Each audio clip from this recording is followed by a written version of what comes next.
여러분 반갑습니다. 사주 마케팅 TV의 박종현입니다. 오늘은 이혼에 관한 얘기를 나눠볼까 합니다. 제가 그동안 영상물을 통해서 이혼에 관한 주제를 몇 번 다뤄봤습니다만 오늘도 그 연장선상에서 이혼의 사유가 무엇일까 그런 각도에서 살펴보겠는데요. 특히 오늘은 남자보다도 여자 관점에서 그 이유를 살펴보는 시간을 갖고자 합니다. 그러면 이혼은 왜 할까요? 최근 이혼 전문 변호사들이 말한 바를 제가 정리하면은 이혼하는 이유의 상당수가 바로 성격 차이라고 얘기를 합니다. 물론 이제 다른 통계에서도 그와 유사한 결과가 나온 데이터를 제가 본 적이 있습니다만은 이 성격 차이라고 하는 것은 뭐 여러 가지 의미가 있습니다만은 한마디로 안 맞는다 이렇게 우리가 얘기할 수 있을 것 같습니다. 근데 최근에 이제 코로나19가 장기화되면서 많은 부부들이 함께 있는 시간이 많다 보니까 사소한 일로 인해서 의견 충돌이 생기는 경우가 종종 발생이 된다고 합니다. 또 이런 것이 너무 심화가 되면은 결국은 심각한 결과가 창출될 수가 있을 텐데요. 서로의 생각과 의견을 잘 나눌 수 있는 스킬이 부족한 뭐 그런 각도에서 분석할 수도 있겠습니다만 사주 관점에서는 어떤 이유에 의해서 부부간의 해로가 어렵고 또 이혼으로 연결될 수밖에 없는지에 대해서 두 가지 사례를 통해서 한번 살펴보도록 하겠습니다.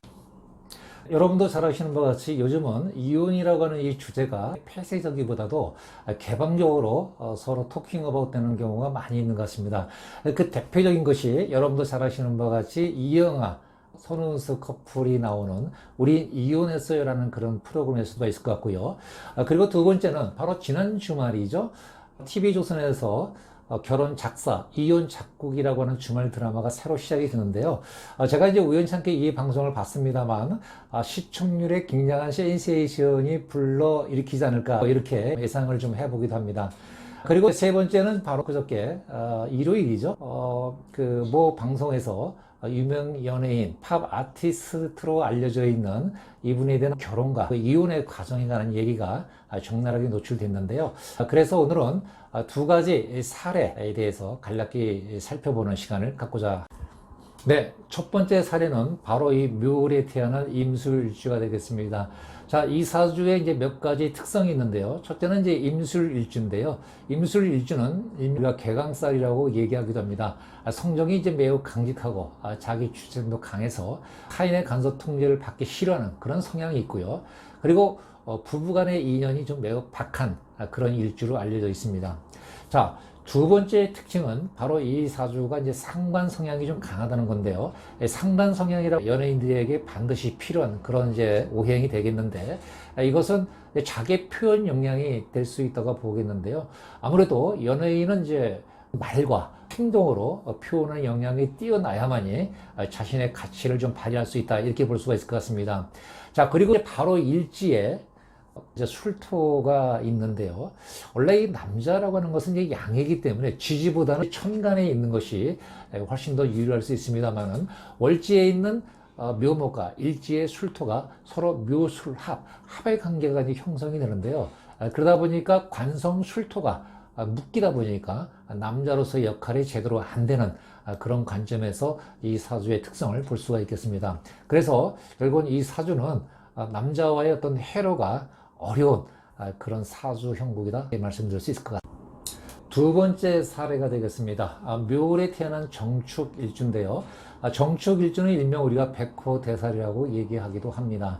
백호대살은 업상대처를 통해서 그 기운을 좀 상쇄시키는 것이 좋다고 이렇게 얘기를 하고 있습니다만은 특히 정축일주는 지장간 속에 계신기라고 하는 그런 천간의 기운을 가지고 있는데 일명 관고라고 얘기를 합니다. 다시 말해서 얼어있는 땅 속에 남자가 있다.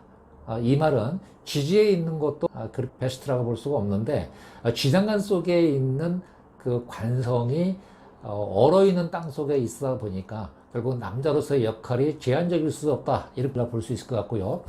두 번째는 이 사주의 특성은 식신이 굉장히 많습니다. 이 식신이 많다라고 하는 것은 상관의 성향이 이제 강하다 이렇게 얘기할 수 있는데, 한마디로 상관이라는 것은 타인의 간섭 통제를 받기 싫어하는 자기 주도형 그런 스타일로 볼 수가 있는데, 드러나 있는 관성수가 없는 상태에서 상관이 강하다는 얘기는 결국은 관성수가 발 디딜 틈도 없다, 뭐 이렇게 볼 수 있는 사주라 얘기할 수 있을 것 같습니다. 그래서 이 사주도 남자와의 인연이 굉장히 박한 결과를 창출했다고 하는 것은 결코 우연이 아니다, 이렇게 말씀드릴 수 있을 것 같습니다. 네, 그렇다면 이 사주에서 우리가 공통적으로 끌어낼 수 있는 강점은 바로 이 상관 성향인데요.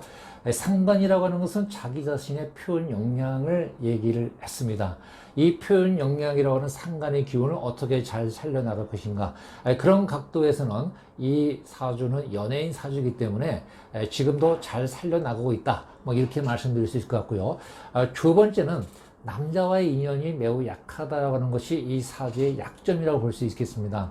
그렇다면 결국은 강점을 살린다, 또 약점을 보완한다라고 하는 것은 여러 가지 의미를 해석할 수 있겠습니다만은, 자신이 가지고 있는 강점을 직업적으로 잘 활용하는 것은 꾸준히 지속을 하되, 남자와의 인연이 박하다라고 하는 것은 어떤 궁합의 논리라든가 또는 결혼의 어떤 기운을 좀 더 지연시킴으로써 자신에게 올 수도 있는 그 리스크를 최소화할 수 있는 그런 전략적 방법을 택하는 것이 인생을 보다 행복하게 잘 살아갈 수 있는 인생 마케팅의 핵심이지 않을까, 이렇게 말씀드릴 수 있을 것 같습니다.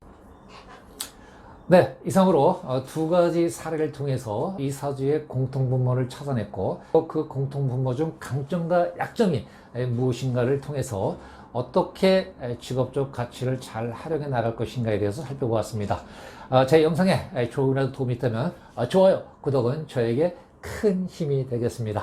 네, 지금까지 사주마케팅TV의 박종현이었습니다. 여러분 고맙습니다.